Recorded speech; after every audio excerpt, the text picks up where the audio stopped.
le ministre de l'Élevage et des Productions Animales, Excellences, Monsieur l'ambassadeur du Sénégal en France, Monsieur le consul général du Sénégal, honorables députés, hauts conseillers des collectivités territoriales, membres du Conseil économique, social et environnemental,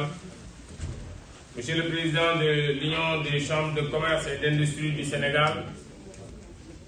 Madame la Présidente de la FAO, Mesdames, Messieurs, distingués invités,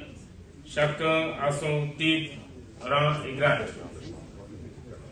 Je voudrais tout d'abord vous remercier d'avoir répondu présent à la journée dédiée au Sénégal, ici au Parc des Expositions du Salon international de l'agriculture de Paris. Comme vous le savez, notre pays participe pour la 21e fois au SIA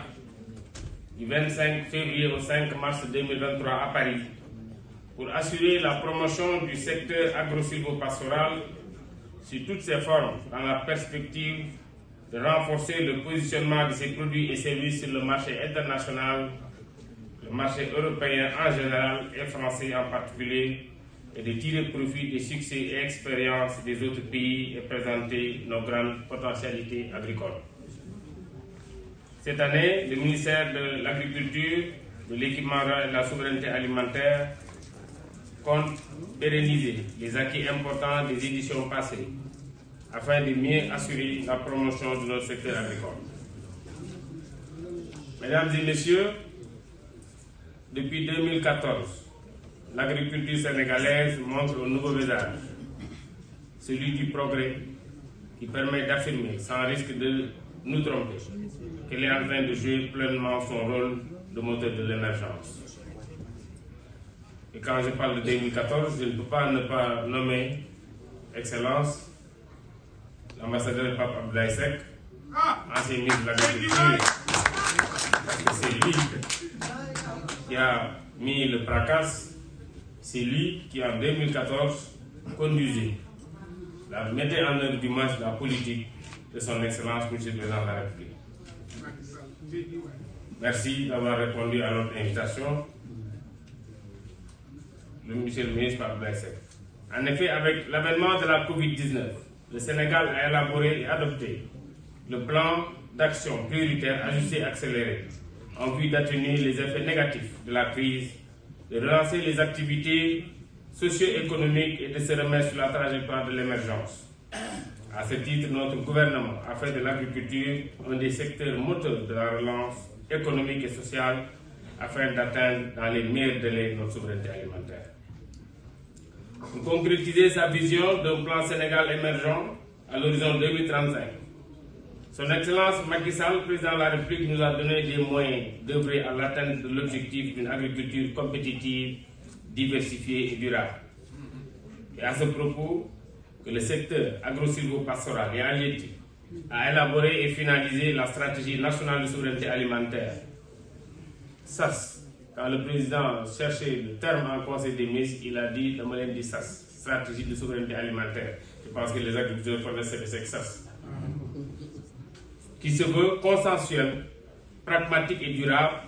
et visant à intensifier les chaînes de valeur des productions végétales, animales et halieutiques prioritaires pour assurer localement la disponibilité et l'accessibilité des populations sénégalaises à une alimentation suffisante de qualité. Il me plaît de rappeler que notre pays a accueilli du 25 au 27 janvier 2023 des chefs d'État et de gouvernement de 34 pays africains, chefs d'organisations internationales et bilatérales de développement et dirigeants du secteur privé, à l'occasion du sommet de Dakar 2, co-organisé par le Sénégal et la Banque africaine de développement sur le thème « Nourrir l'Afrique, souveraineté alimentaire et résilience ». Durant ces moments forts de Dakar 2, les pays africains préoccupés par la hausse des prix des denrées alimentaires et des perturbations de l'approvisionnement mondial dues à la COVID-19, au changement climatique et aux conflits tels que la guerre entre la Russie et l'Ukraine, aggravant ainsi l'insécurité alimentaire en Afrique, ont réussi à élaborer le compact national pour l'alimentation et l'agriculture qui ont reçu des intentions de financement des partenaires pour soutenir la transformation du secteur agricole en Afrique. Aujourd'hui, au cours de cette journée, je voudrais vous inviter, dans la perspective de la quête de notre souveraineté alimentaire, à réfléchir sur quelques aspects et sur secteurs qui contribueront sans nul doute à l'atteinte des objectifs à travers des panels qui vous seront présentés tout à l'heure. Je ne saurais terminer sans remercier d'avance l'Union des chambres de commerce, le président Seringou, avec tous les présidents des chambres de commerce qui sont co-organisateurs de ce salon, de ce beau salon d'air, j'allais dire, vraiment avec la participation de beaucoup de monde du secteur privé. Donc je ne saurais terminer sans remercier d'avance également les éminents panélistes qui nous fourniront des communications axées sur la question de la souveraineté alimentaire.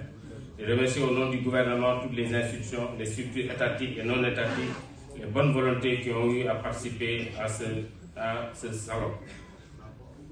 Sur ce, je déclare ouverte la journée dédiée du Sénégal, du Salon international de l'agriculture à Paris, édition 2023, et souhaite plein succès à vos travaux.